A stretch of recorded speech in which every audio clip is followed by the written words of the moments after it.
Hi friends. അപ്പം അങ്ങനെ ഞാനും ഉണ്ടാക്കിയ ഒരു ഓംലെറ്റ് കേട്ടോ. ശരിക്കും മടിയുള്ള ദിവസങ്ങളാണ് ഓംലെറ്റ് ഉണ്ടാക്കാറ്. അപ്പോൾ ഇന്ന് ഉച്ചയ്ക്ക് തരക്കേടില്ലാത്ത മടിയായിരുന്നു കറി വെക്കാൻ. അപ്പോൾ എന്ത് ചെയ്തു, 2 മുട്ട എടുത്ത് പൊട്ടിച്ച് സബോളയും പച്ചമുളകും കുറച്ച് കറിവേപ്പിലയൊക്കെ അരിഞ്ഞ് നന്നായിട്ട് മിക്സ് ചെയ്ത് ഓംലെറ്റ് ഉണ്ടാക്കാനായിട്ട് തയ്യാറെടുക്കുന്ന വീഡിയോ ആണ് നിങ്ങളീ കാണുന്നത്. ശരിക്കും പറഞ്ഞു കഴിഞ്ഞാൽ ഞാൻ ഓംലെറ്റ് ഉണ്ടാക്കുമ്പോഴത്തേക്കിനും കുറച്ച് ചിരകിയ തേങ്ങ, നമ്മൾ തിരുമ്മിയ തേങ്ങയില്ലേ, അത് കുറച്ച് ചേർക്കാറുണ്ട്.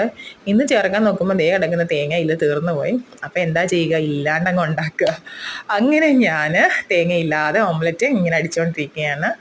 എന്നിട്ട് നല്ലൊരു ചട്ടിയിൽ ചൂടായി ഓംലെറ്റ് പൊരിച്ചെടുത്തു. ഉച്ചയ്ക്ക് പപ്പടവും ചമ്മന്തിയും ഈ ഓംലെറ്റും നല്ല കാന്താരി ഇട്ട തൈരും പിന്നെ കുറച്ച് മീൻ വറുത്ത ഉണ്ടായിരുന്നു കേട്ടോ, അതും കൂട്ടി നന്നായിട്ട് ചോറുണ്ട്. അപ്പോൾ നിങ്ങൾക്കും മടിയുള്ള ദിവസങ്ങൾ ഇതൊക്കെ പരീക്ഷിക്കാവുന്നതാണ് കേട്ടോ. അപ്പോൾ എല്ലാവർക്കും ബൈ ബൈ.